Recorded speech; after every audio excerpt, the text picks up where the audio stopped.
Hello and welcome to the Future of Commerce with Avenue Z. As you all know, I'm Madeline, your moderator on the show. To give all of our viewers a refresher, I'd love to go around, reintroduce ourselves, and welcome our special guest on today's episode. John, you want to kick us off? Yeah, Jonathan Snow, co-founder and chief innovation officer at Avenue Z. I know today the main topic is commerce, and I have over 10 years of experience on the commerce side, both on the agency and brand side. So I built and sold a few e-commerce brands of my own prior to Avenue Z. And I'm Johnny Hughes, co-founder and CMO at Avenue Z. My background is in AI, search, and full funnel marketing strategies for both B2B and D2C brands. And I'm Neka Etaniro, EVP of Global Brand Strategy here at Avenue Z, and I help our executives and brands align their voice and messaging across all channels to ensure that it's influential, authentic, and consistent. My background is in PR.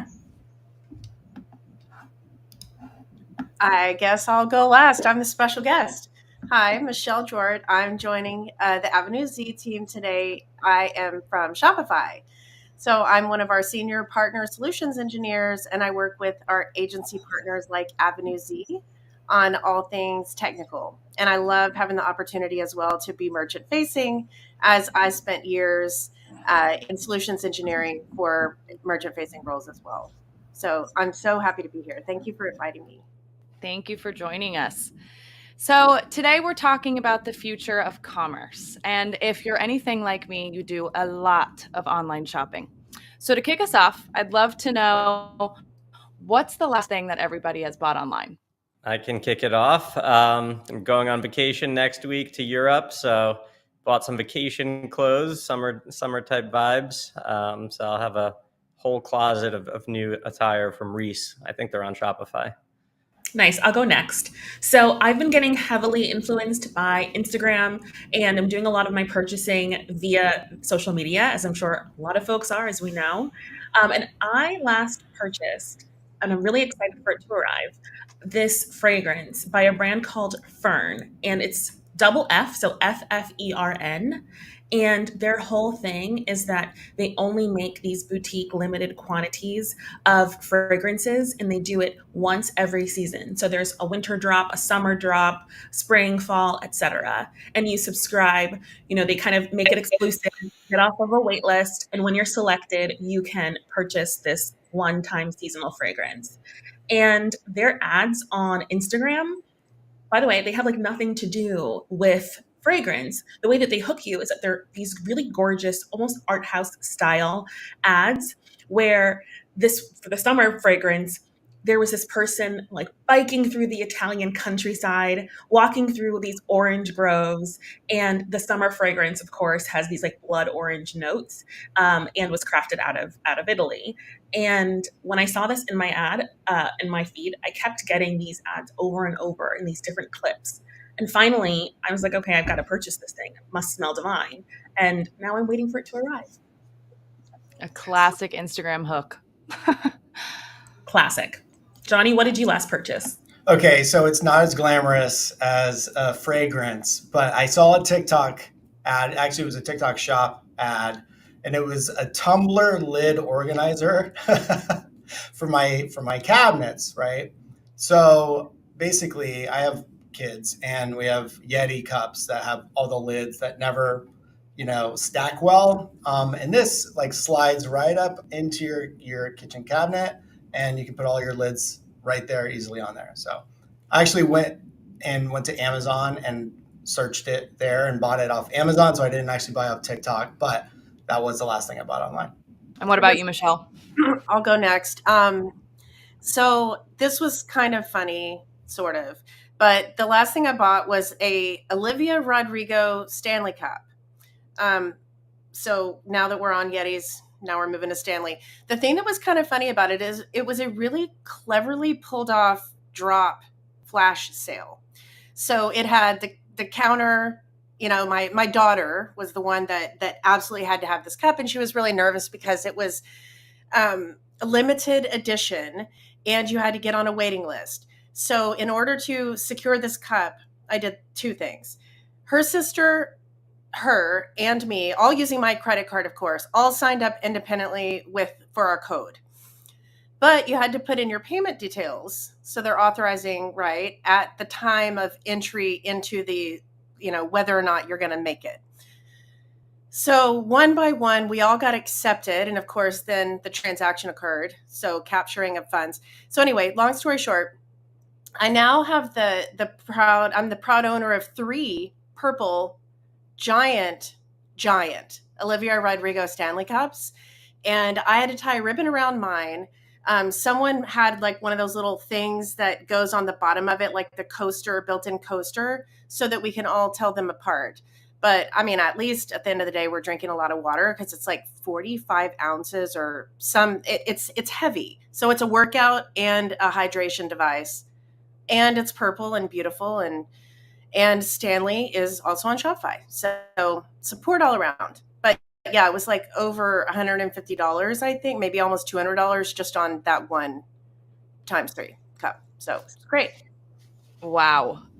Yeah, the pricing of that is pretty wild. That actually brings me into my next question, which is who here participates?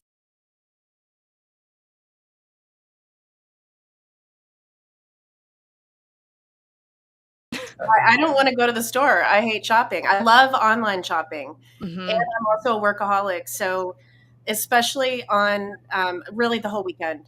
I mean, before when the sales start hitting, but my goal is to literally never go to a physical store, although I shouldn't say that because retail is so important. But I love the challenge of having everything delivered. Just everything. Yeah, I'm the same way. What about you, Nneka?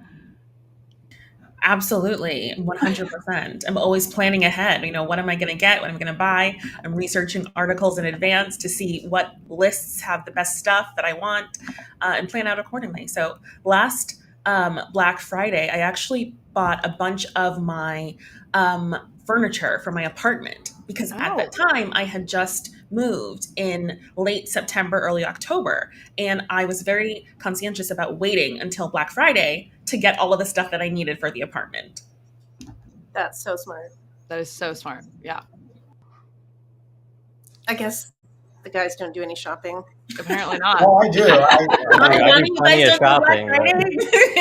But I love deals too, by the way. So, I do all my, holiday shopping during that time period. Like I agree with Michelle. I don't want to go step foot in the stores and do with all that mess. So I'm definitely at Black Friday, Cyber Monday shopper. Yeah. I'm all in on Black Friday, Cyber Monday. I shop and I work around the clock 24/7. So I'm on both ends of it. I also try to never spend a minute inside a retail store. I don't have any patience or time for that. But one thing that was interesting, and maybe I'll pose this question to everyone, it was interesting that I looked at last year across our whole client data set was for all the brands that you're shopping online for Black Friday and Cyber Monday, is it your first purchase with that brand? And if so, how long ago did you find out about that brand? Because the data kind of surprised me. That is fascinating. Yeah, I'd be interested in what that data is. I have my go-tos. I've got my go-to retailers that just, especially, I buy a lot of clothing. I have 3 kids, and so, holiday shopping is generally around clothes. That's their expectation, clothes and shoes. And so because of that, I do a lot of repeat shopping with the brands that I always use and love. But for jewelry, especially cosmetics, my girls are always introducing me to new things. There's a lot of, they're young and into all of the trends. And so there's always new brands popping up or new things that I've never heard of before. So I'd say that a good bit of my sort of smaller item purchases, if that makes sense, like little kind of filler items, are generally brands I've never heard of before. So it's kind of fun. And I like seeing what those experiences are, and especially the packaging and the unboxing and everything. Of course, I generally like to wrap up gifts for my kids, but sometimes they'll be so uniquely packaged that I just leave it in whatever it came in so that they can enjoy like the whole experience. I've seen confetti, I've seen lots of handwritten notes, especially from some of the smaller brands, which I find very clever and also just really endearing. So I like to leave some of that intact when I'm gifting. Yeah, just jump in. I would say probably 3/4 of my purchases during that would be with brands that I'm already loyal to, and or that I know my wife is loyal to. So in the other like quarter, I would say I leave open for exploration on what deals are going on, and maybe that's lightning deals or things of that nature. But that's a good question. But after thinking that through, I'd say about 3/4. How about you, NECA? Yeah, I think for myself, aside from my furniture haul, I think I typically do shop Black Friday, Cyber Monday from brands that I follow. Either I'm following them on social media, on Instagram and TikTok, and so I'm seeing firsthand, their posts about what deals that they have going on and coming up. So I think primarily I'm shopping a lot of retail brands that I've been following for a while, or articles of clothing and things I need in my closet if I need like a wardrobe refresh that I might be saving up for and maybe saying, hey, okay, this is on my wish list for now. Let me see what they're going to reach out with about the deals that they've got coming up, and then I'll plan accordingly. Yeah, those are all smart tips. I would love to know, what kind of mistakes do you guys see people making when approaching I didn't Black even get Friday to and divulge Cyber the Monday? data. Hold on. I was waiting for everyone to go. So, I mean, this is what really shocked me last year. I looked across all of our brands using post-purchase survey data that we use with No Commerce. And for all first-time shoppers for a given brand, the two biggest audiences, I would say, in terms of how long they knew about the brand was greater than 12 months and less than 1 month. So that means the greater than 12-month people being a first-time purchaser of their brand, probably waiting for a good enough deal for a long enough amount of time, and eventually they converted over a Black Friday, Cyber Monday. And then for less than a month, it's people that are just deal shopping. So it's people that are first discovering about that brand during the month of November. And so something to take away from that. It's not just, existing customers that you're hitting. It's also customers that are, or prospects that never knew about the brand. They're just finding out and deal shopping. And it's also people that have, had the brand on their Pinterest board and were waiting for the right time to strike. So something to keep in mind. That's so interesting, John, because it reminds me actually of, there's a brand called Omnilux, which has these red light therapy face masks, and they're not cheap, but they have been on my wish list for a long time. I've never bought anything from them before. And last year I missed their Black Friday sale, but I have literally had that on my list so that in November, that's my plan to purchase.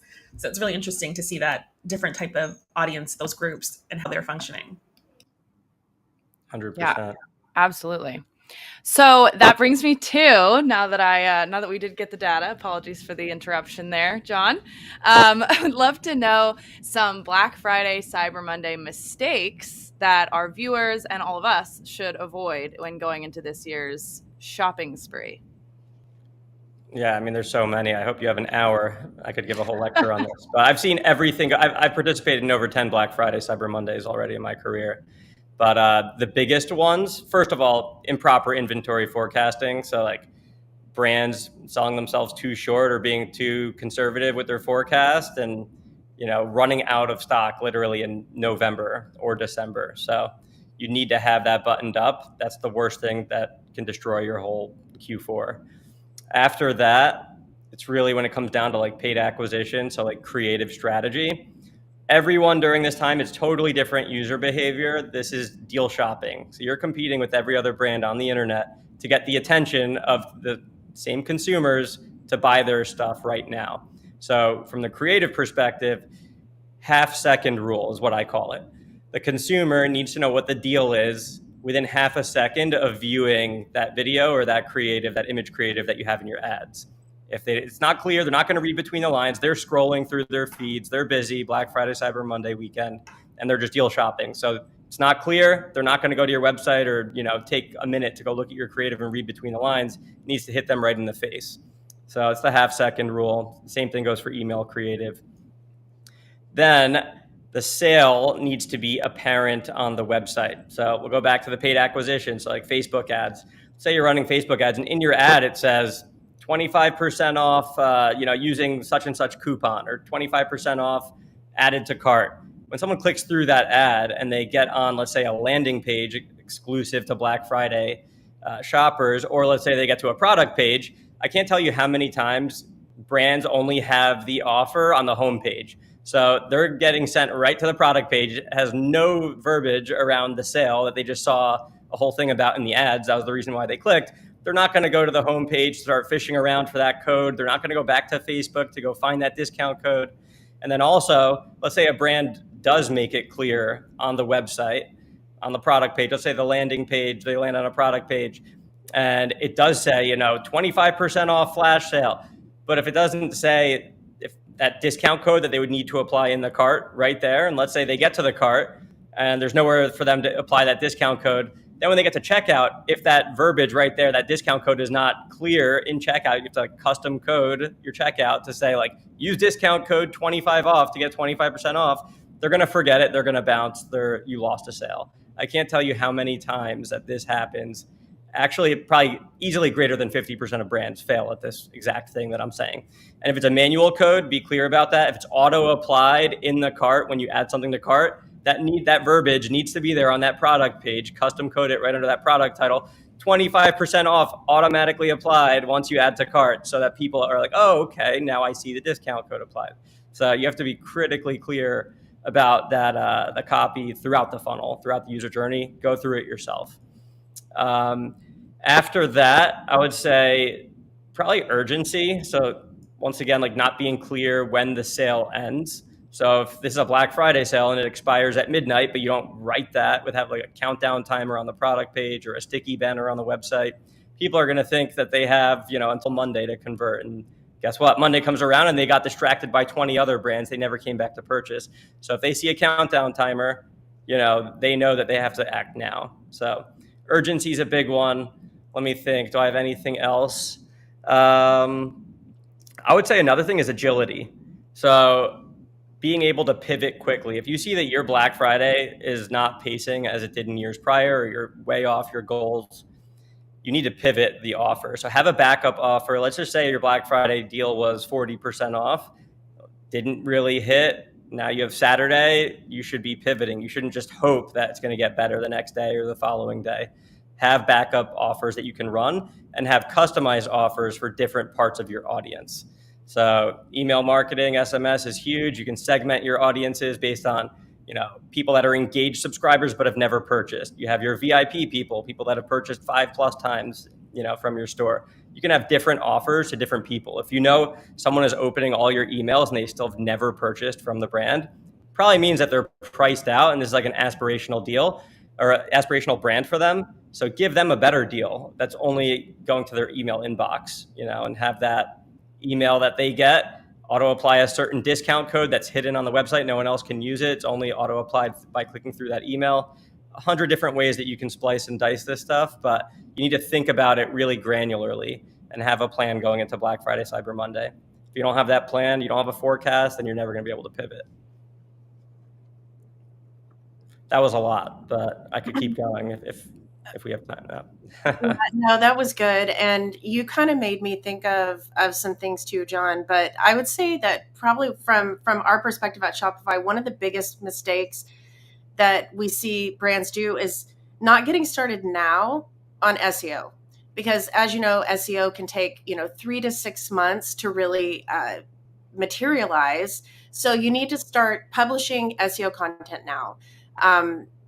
There's, tips on maximizing SEO. So incorporating quantitative data, statistics, things along those lines.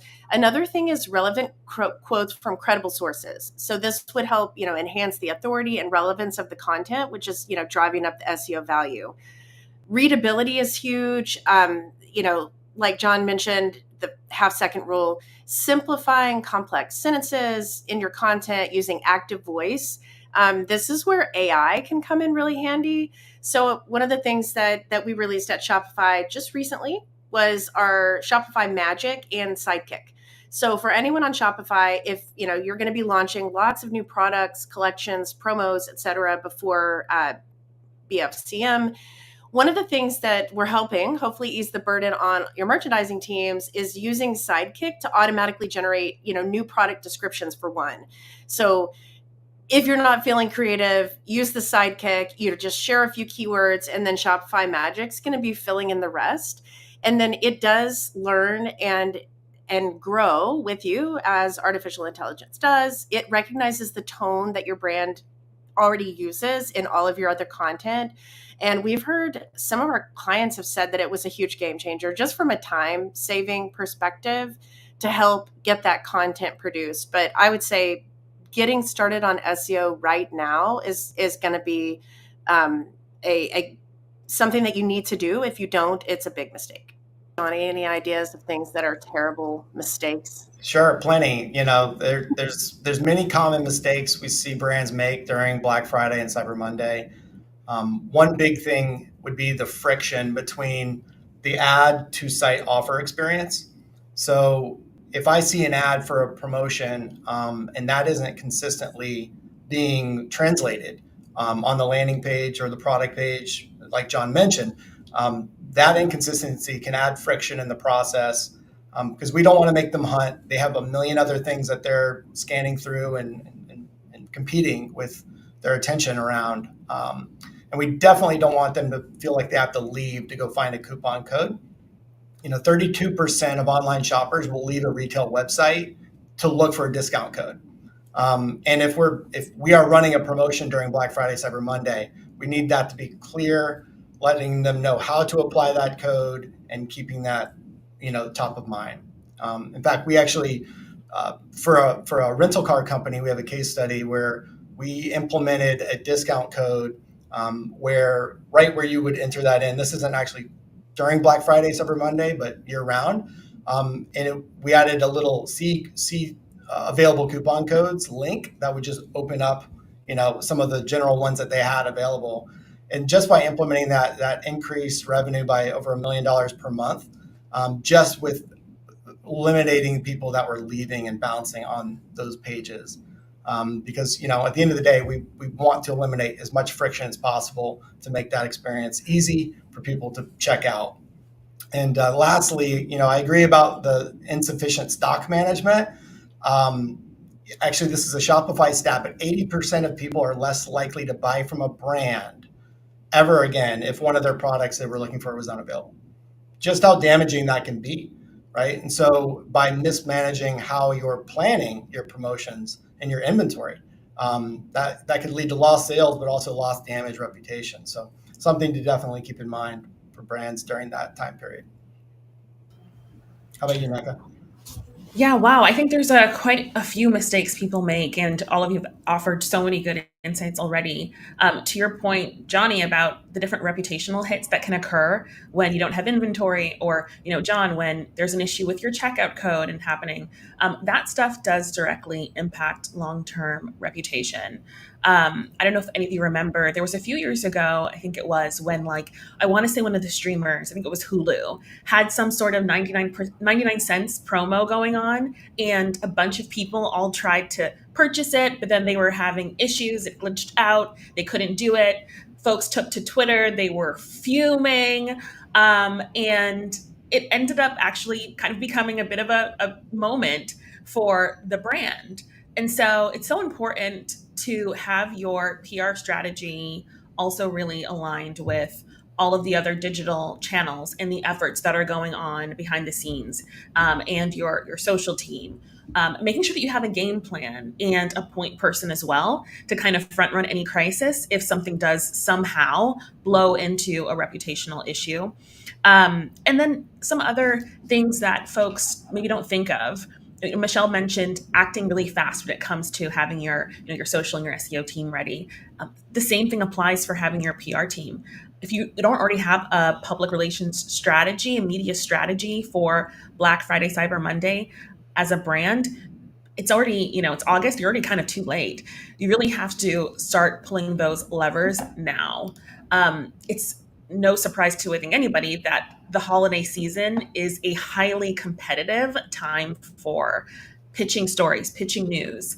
And so given the volume of products that are launched during this time and brands that are competing for airtime, it's very important to offer the right, reporters or the right influencers access to your products early on so that they have time to pre-promote and familiarize themselves with it, and send out your press kits in advance. A lot of easy mistakes that folks make is just not getting their stuff out to the right folks and in their hands with enough lead time, and then they're kind of already behind the curve quite a bit.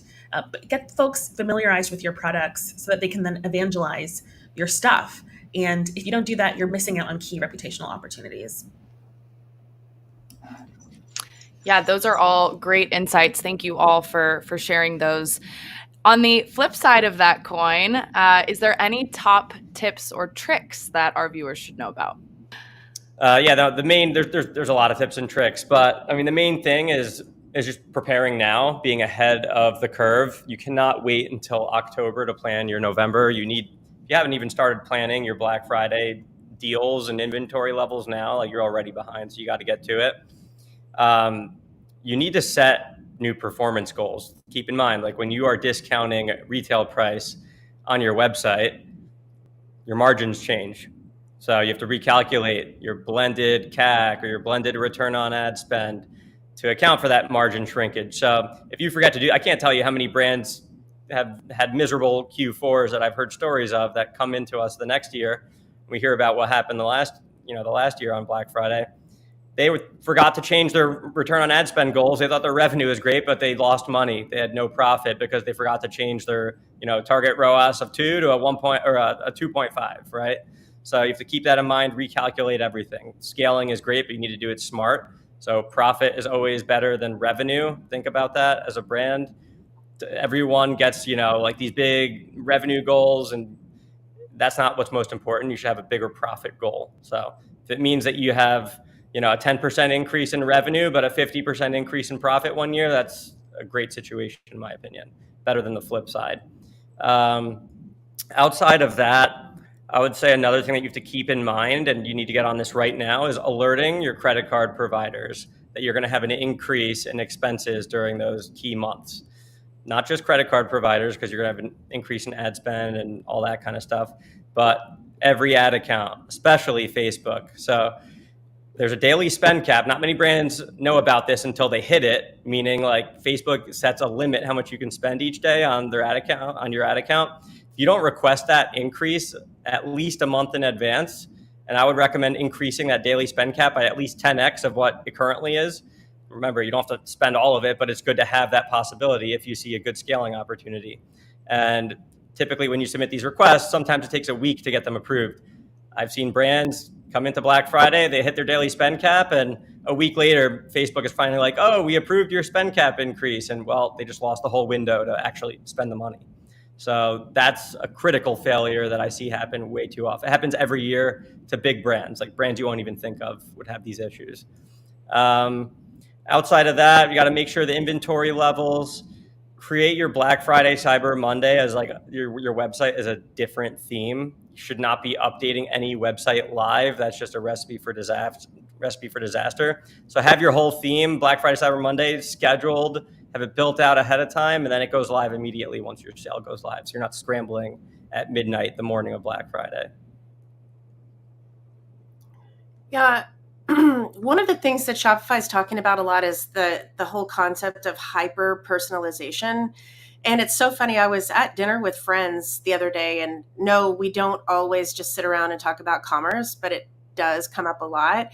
We were talking about like getting the emails that just say, hello, Michelle, you might like this. It's completely irrelevant, has nothing to do with me. And it's like the only thing that the brand did was insert my first name into email message. And that's just an example, but you see this all the time.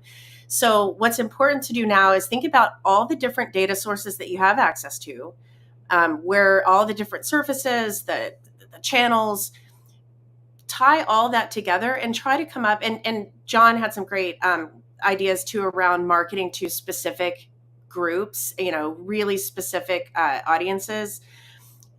Just hyper personalize as much as possible. And if you're a retailer, if you have brick and mortar sales and online sales, if there is a way to tie that together so that the one customer, me, that's buying certain things in the store, in the brick and mortar store, also things online, you can market to me in a really intelligent way. It's that sort of that retail personalization, hyper personalization.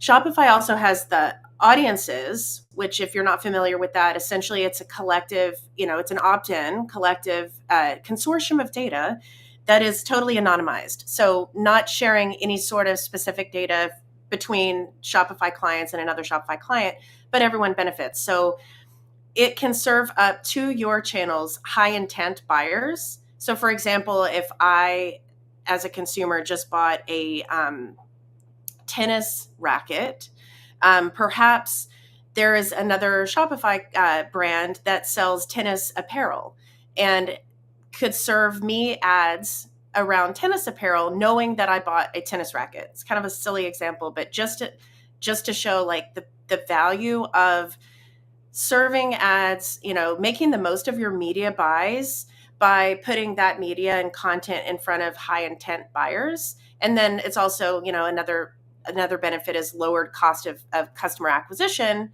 potentially to these brand new brands that, what was it, 25% roughly first time purchases during BFCM on a first time brand that you've never shopped before. So just some ideas there. I just had a good idea for Shopify audiences. They should create a Black Friday, Cyber Monday, like deal shopper audience for each category. So if, like, for myself, I buy a lot of like skincare stuff, so I could like test different that's different user behavior than like my user like shopping behavior throughout the year. So they should overlay people that are like the highest spend for certain categories for that given month. That's a great idea. Yeah, that is a good idea. It kind of reminds me of shop campaigns slightly. But yeah, you could probably, everything about Shopify, so you could probably get in there and maybe see if you can invent that. Otherwise, maybe get in touch with Shopify with your idea. Oh, no, we're in touch. I talk to the Shopify audiences team pretty frequently. We have a shared Slack channel right now. So awesome. Right. I'll let them know my idea if they don't listen to this podcast. Yes. I'll try to influence that somehow. Sounds like a plan. I think some other key things brands need to prepare for in advance of Black Friday and Cyber Monday is really optimizing their website for high traffic. In fact, we have a theme park that we've worked with, and one of the first years we were assisting with them and as their marketing partner, they were hosting their website with a local server, and we had been urging them to move providers, and sure enough, there was no stress testing done, and during that peak period during our Black Friday Cyber Monday sale, their entire website crashed. It was down for at least 12 hours. So you have to take this time period very seriously about making sure that your website can host the volume of traffic that's going to support your sales targets, and also your mobile usability. Over 54% of Black Friday and Cyber Monday sales are going to happen on mobile, right? So you have to make sure that experience is seamless, it's flawless, and it's highly performant.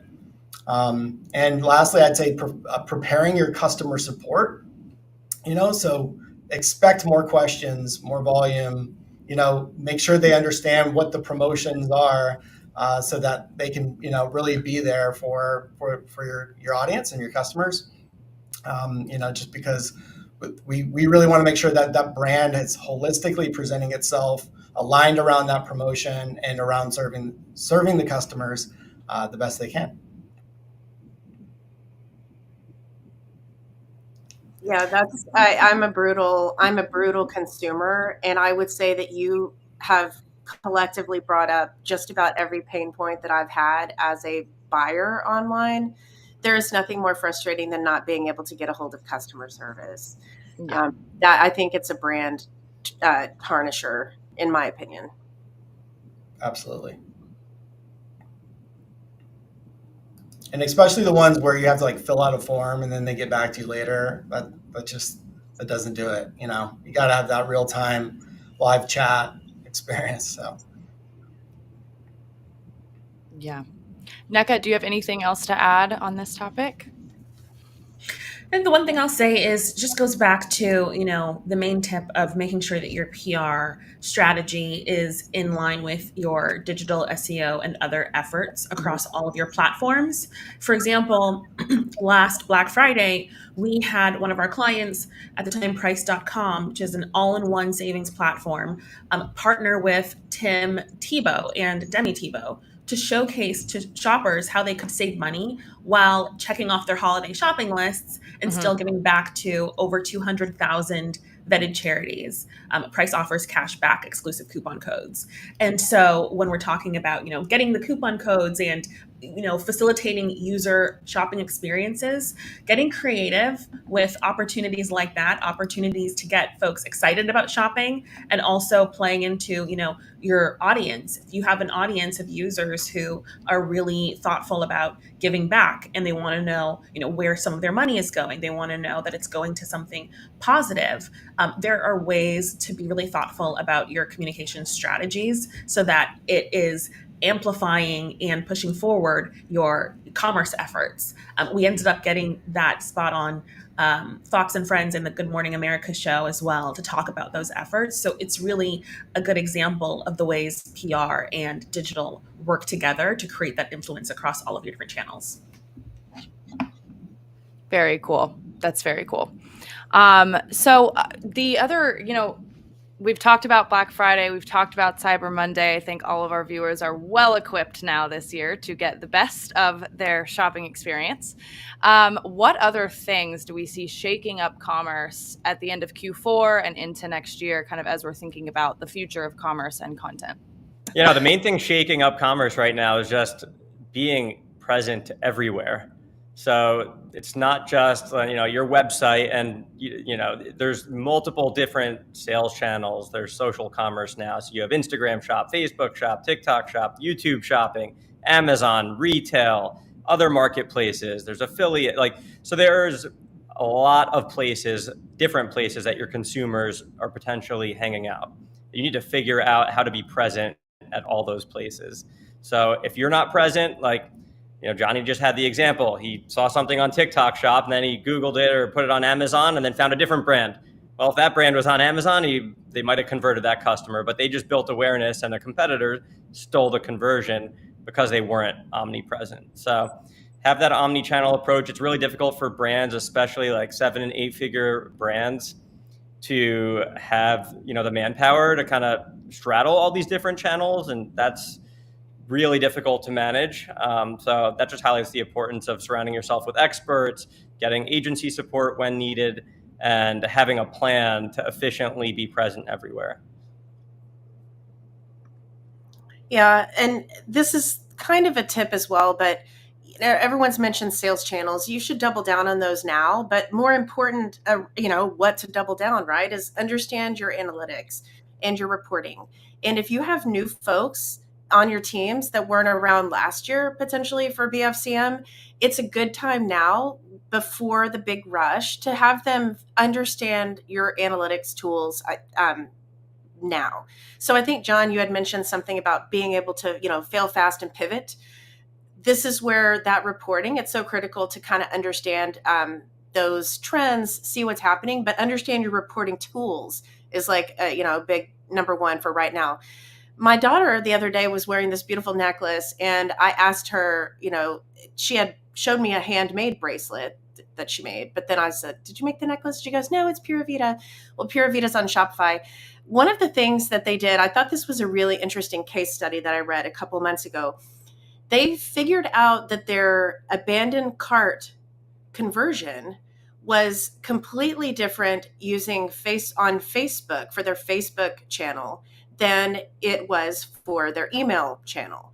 And so what they did was they doubled down on the abandoned cart messaging using Meta Facebook Messenger app instead of email. And I think that they increased their top line revenue like $1 million month over month just by making that small adjustment to that particular strategy, their abandoned cart strategy.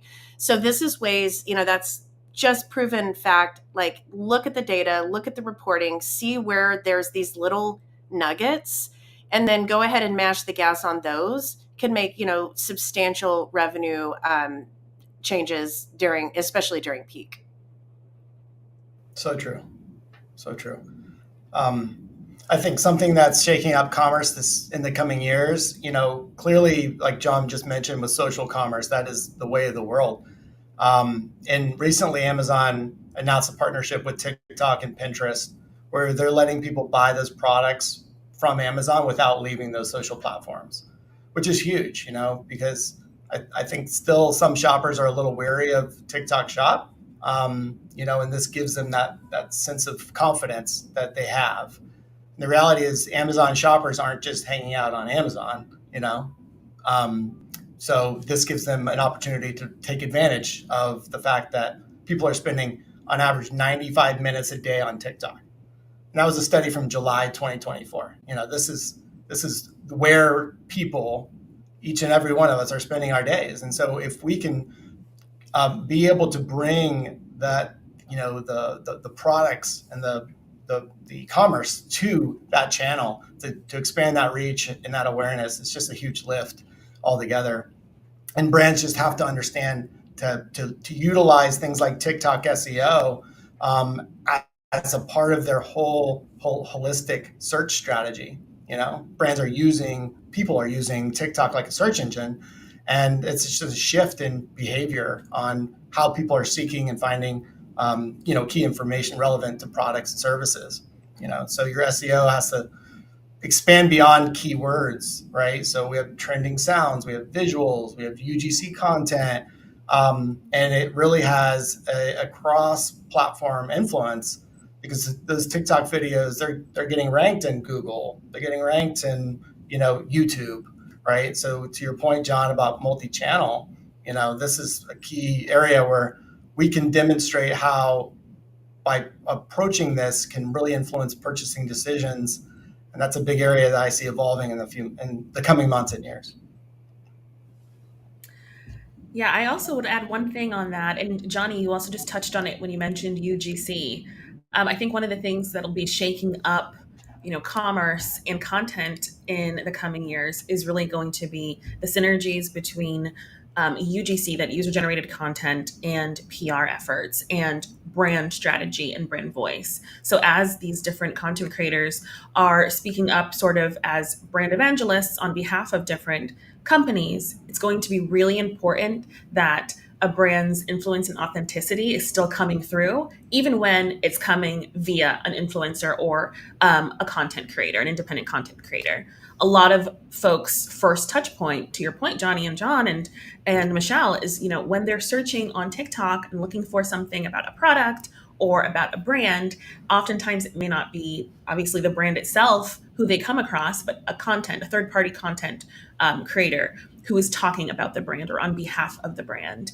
And so it's really important to make sure that that brand voice remains on point with your core message, and that even when you're selecting what types of content creators you engage with, you're being really thoughtful about that strategy and making sure that there is alignment across each of the different types of tactics and strategies that you undertake, be it digital, PR, et cetera. There has to be synergy across the board.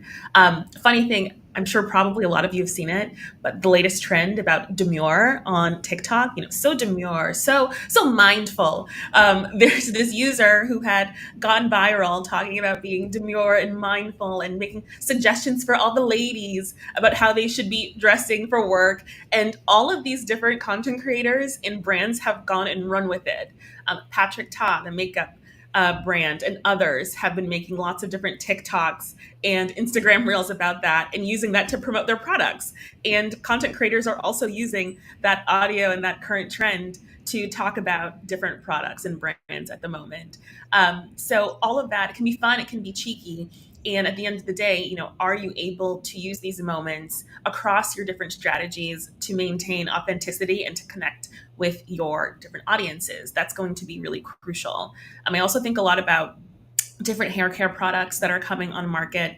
I think a lot about the celebrities that have always had, their products. But right now, there's a huge rise in different types of African American and Black hair care. I think about Rihanna's hair care line that recently came out. She's such a mogul and has had fashion and obviously so many types of products, but with her hair care, it now kind of competes with Beyonce's hair care line that came out several months ago as well, Sacred, and Tracy Ellis Ross's hair care line, Pattern. And so there are just so many things to consider when you're competing for different audiences and competing for market share within certain groups, and being really thoughtful about how you select which partners you use to amplify your voice and your brand message is going to be crucial. So I think that synergy across UGC, PR, and digital efforts is going to continue to shake up the commerce world going forward. I have seen walking around the streets of New York storefronts with the word demure on their external storefront advertising. It is everywhere. And to Johnny, to your point, wanted to just mention, it is actually very dangerous to know that I can now shop through Amazon on Pinterest, because I am a Pinterest girly. So that will be scary for my bank account. But all that to say, thank you guys so much for all of this wonderful insight. I do have one final fun little question that I would love to know. As I've talked about many times, I love to shop, right? And we've talked about many different sales and tips and tricks for kind of the last bit of the year's sales. Is there any one particular item that you are really hoping goes on that big sale list? Nneka, you're making a face. She has a list. She's like, let me go through the list. She's like, which one do I pick? I know. I have all the lists. I have a lot of skincare wants that are on my lists. I'm getting fed. My algorithm has just been feeding me, hammering me with all of these different skincare and face care beauty trends and things. There's a wand, a Solar Wave wand that I really, really want and have been eyeing for a long time. It's got red light and galvanic current in it. So I feel like that's kind of been at the top of my list for a while. That's on my list. Yeah, as well. is it the Solar Wave? Yeah. That's at the top of my list for sure. Anyone else? I would say that if Klipsch speakers would put out like a killer BFCM deal, that would be my bucket list of shopping. I've wanted a set of those speakers my entire life, since my dad was obsessed with them when I was a kid and he did the Led Zeppelin thing and all. That is on my list of aspirational purchases. So maybe I should do some kind of searching. Maybe I can use AI to figure out if there's a deal for me. But that would be on my list. Without a coupon code, I probably can't afford them. Well, we will all cross our fingers for that coupon code. Thank you. And for that coupon code to work once you get to the checkout page. Yes. Correct. And for the promotion to be very visible and clear. Yes. See, we're learning. Yeah, my son took 2 years off Taekwondo and he's like hardcore back into it, but none of his gear fits. So I have to get him all new sparring gear and equipment. So I'm trying to time it so that way it fits within the Black Friday period. So can take advantage of some of those savings. So what a selfless answer, Johnny. Love that. For the for the children. John, last but not least. I don't have anything on the list. I'm a reactive Black Friday shopper. I don't even know what I want until I see the deals. I'm like, oh, that's a good deal. I'll buy that. Oh, that's a good deal. I'll buy that. So it's really just, I have no idea what I'm getting into until I wake up on Black Friday. And, every email or text or ad that I see, which is a lot of them, I decide, I'm like, good deal. So John, are you in that percentage of folks who end up converting within coming across a brand in those few days or weeks ahead of Black Friday? I would say so. A lot of mine are repeat purchases too, where it's just like, oh, I don't need this, replenishable item for another 4 months, but why not just get another one at half price and skip the next delivery, something like that. I'm strategic. Is there a threshold though? When you're on this, you wake up Black Friday, have you ever found yourself way deeper than you wanted to be, or did you draw a line somewhere? Yeah, no, I don't really draw a line. It's a fun day. you know? Yeah. Yeah, like last year, I think I got like, I'll dig up the picture, but Malin and Getz, I don't even know if you pronounced that correctly, the skincare brand. I think it's skincare. I got like the whole lineup. I was just going to get like a bottle of body wash, but I forgot what the deal. I ended up getting like $400 worth of stuff that I still haven't even finished from, I think, 2 Black Fridays ago. So I have like the lotion, the deodorant, which I actually hate their deodorant. Anyone wants free deodorant, I got like 3 of them to give out. But maybe I'll regift it in the holidays this year. But no, the body wash is great. I got their shampoo, got like literally every SKU that you could think of on their website. So that was, and I never even intended on getting all that. I was just in the mood. They also have a candle that they were having on sale last year, the strawberry candle, which kind of went viral. I missed the boat on it. They didn't have enough inventory. It sold out. But I was getting served with that ad last year, and I really wanted that strawberry candle. I can attest that the candles are incredible. Incredible. It's the Definitely hold out for the candle sale. Problem. We have the inventory problem. Fix it now, right? Make sure that you have enough strawberry candles in stock for your big ad. The important stuff. Yeah. Perfect. Well, that's a great final takeaway. Fix the stocking and inventory issue. But thank you, Michelle, for joining us with Shopify. It's been such a pleasure to have you on the show. And thank you all to all of our viewers for tuning in. If you have any questions or comments, please feel free to follow Avenue Z on Instagram and LinkedIn. Happy shopping, guys. We'll see you next time.